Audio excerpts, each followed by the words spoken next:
I'm going to look at the angle of how entrepreneurially we can look at these things, right? So if you look at many of the developed countries as well, there was an Einstein who found the light, there was a JP Morgan who was an angel investor, you got a GE, right? So like that, people took up the problems in their hands and tried to figure it out. So quickly, if you look at the India startup ecosystem, there are three categories, right? The first one is about copying the US. They think that the apps can change the world. They write an app, eat lunch for an app as well. But it took like 15 years, 16 years for us to copy even Amazon, right? It was .com boom. We were struggling. So somebody has to find this cash on delivery, right? Which is not new. So India Post was doing for hundreds of years called VPP, right? So somebody has to marry the psychology of the Indian population with the technology developed in the US. Wow, it took 16 years for us to figure out. So there's a bit of frenzy going on that. So we will figure it. So I'm not going to go deeper in that. The second set is about the entrepreneurs who are doing fantastic work, who are playing on India's strength, what I call. So what is India's strength? Any guess? Huh? Population. So thanks to Prahlad, who made us look at population, the good thing. So no more triangles, right? So what else? What other strength we got? Yeah? Any other strength? Human talent. Talent, yes. Okay, good. Huh? Younger, yeah. So 50% of the countries without gray hairs. So we are a minority now. Yeah, what else? Yeah. Bunch of problems. There you go. So that's our strength, right? Today we have our strength is our problems. So we have next 20 years to build this country the way we want it. If we don't, if entrepreneurs are not jumping in, start finding solutions, we are going to copy China or US, and you're going to scratch your head, what do we do, right? So today California is banning glass buildings. Look at even IIM new structures with the glasses. So because our civil engineers are not looking at what is good for India, right? So the strength, what I call it, is our people. We have a lot of people, enough problems, and then we have a bit of technology as well. Technology doesn't meet Bangalore definition of technology, right?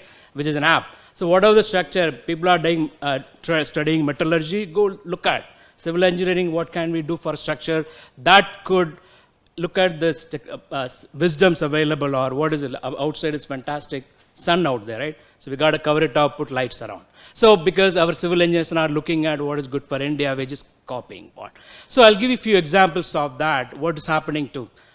Glad Guha brought about Uttarakhand. So you have an investment called Avni in there. So you looked at this pine needles, which was introduced in the British 150 years. It killed the entire Himalayan ecosystem. So this entrepreneur said, okay, what is one of the problem I could solve is that there are pine needles every summer, it's coming on the thing, and it stops any germination of any plants. So I went to Katgodam from there, 9 hours of drive, fully fine trees, right? Rajini said, hey, it's a fantastic scenery. He said, that's the problem, because nothing else is growing here. So he did a simple thing, took the pine needles every summer out, keep the ground clear. In 5 years, in 5 acres, he did an experiment. It is growing Himalayan oaks and cypress. So we gave funding. So what he's doing now, he's taking these pine needles. What do we do? He picked up the technology developed by Indian Institute of Science, Professor Dasappa. He's putting all the pine needles, create a gas, put it in a turbine. It produces electricity. So the Uttarakhand is power surplus. He's selling back to the government. So his goal is about in the next 20 years, few thousand kilometers, I will bring the Himalayan ecosystem back. I will bring the power problem also in consideration. I will have job employment. People are migrating out of Uttarakhand. There's no jobs out there. I want to bring these people together as well. That's one area, right? So our problems, agriculture. 2,000 people are living out of agriculture every day. We are seeing Tamil Nadu farmers are committing suicide, which is we have never seen. We thought problems are in Vidarbha.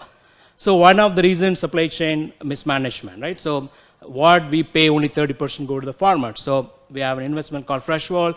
It is trying to bring the farmers and consumer together, but in a different way. If you look in Bangalore, there are 3,000 tons of veggies consumed. So how do we change this element? Because it is completely managed by like 4 or 5 mafia, right? They decide the price. The Hoskete farmers show up at night at the KR market. If you go at like 2 a.m., you see the haggling going on. So that is one area. So 3,000 tons, mostly it's moved by the pushcart vendors. So they are in the 18th century. So he went to NID, developed electric vehicle, put all the technology possible, GPS, tablet, electronic weighing machine, all of that. Go to the farmers directly buy, put it in this vehicle, have this pushcart vendors drive around, right? So today he's doing 8 tons. So the major e-commerce company in Bangalore today does 20 tons. So that's the beauty of it, because there is a bit of frenzy going on about the copy model. People think that everybody got a phone, smartphone, right? Which is not true. Every entrepreneur I meet at NSR Sal, my first question that how many people in Bangalore has internet access, right? They say everybody, which is not true. We have an Ejipura. We have a care market. People don't look at that. So we are becoming indifferent because we are sitting in Google and searching. Google does not cover 400 million people who do not have electricity in India. There's no cyber footprint. You got to go catch their real footprint to understand. So this is what some of these enterprises are doing. Sahas, for example, it's a fantastic story about environment. So in the developed world, you just gather all that stuff, put it in a place, put a laser technology, burn, create energy or whatever, right? So here is a completely innovative model about zero waste campus. I'm happy to say that IIM today is a zero waste campus. 900 kgs, what is produced every day is being recycled. So it's a very unique model which is working fantastic for our way of doing things. So 30 tons every day in Bangalore is managed in a recycled way. So these are all the potential possibilities, how we could look at the problems, find solutions that can be applicable to us as well, bring some element of technologies. Acumen, we've invested in a company in Tiruchi that does 100 crores building toilets. So in that, there is a technology. What is that? No septic tanks. Because if you put a septic tank, you got to haul around, the feces and dump it somewhere. They put a twin pit model.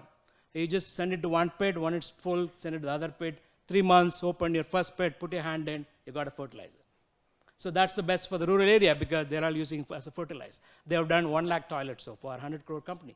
So this is where that we have to look at what can be done because if we do not help the rural economy probably survive, what happened, they all end up in slums here, we all exploit them, right? And then create a company like Howjoy, organize the maids because the maids is not a problem, but we're not paying them properly, right? Minimum you need 20,000 bucks to have a decent life in India, Bangalore, but you pay 2,000 bucks, right? And she has to work 10 places. She's not going to be reliable. So technology is not going to solve. An app is not going to solve. We got to go and see what can we do. I always joke, you send all the maids out of Bangalore tomorrow, put only one maid, she can charge 4 lakhs a month. Somebody's there willing to pay her. It's just a purely supply-demand mismatch, which is happening part of the urbanization. So people like this, have the farmers happy there, handloom, go co-op. That's organizing all the handlooms together. We have 24,000 cooperatives in India doing in textiles. That's the second largest employment is textiles in India. So what this guy's done, he brought all this 4,000 cooperatives online. We directly work with the buyers in the US because it's a green product. So we're able to get a premium because in UBCT you might get a handcrafted Italian leather for 1 lakh because Sharkan wears or the Swiss watch that he shows, right, the tag. But we bargain for 100 rupees sari, right?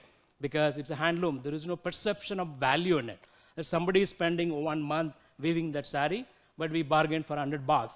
But we're happily buy the Italian leather shoe or a Swiss watch for whatever it is. So that's the perception is changing. We are working with Levi's now to start a Khadi line because we believe that if Levi's tells you, people will start wearing Khadi, right? Otherwise, Khadi is for NGO people. So this is the perception that we need to change today. 4,000 cooperatives. He's doing fantastic because his market is all US.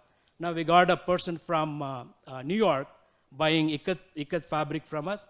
We asked, what do you do with that? She's making gowns for Michelle Obama. So when we put that picture, I'm sure, I'll see more and more people wearing ikat. So this is the potential how we can look at all these elements. But someone also said, when this corporate greed comes, you have a problem. That's where we have to measure these companies on 3 parameters: people, profit, and planet.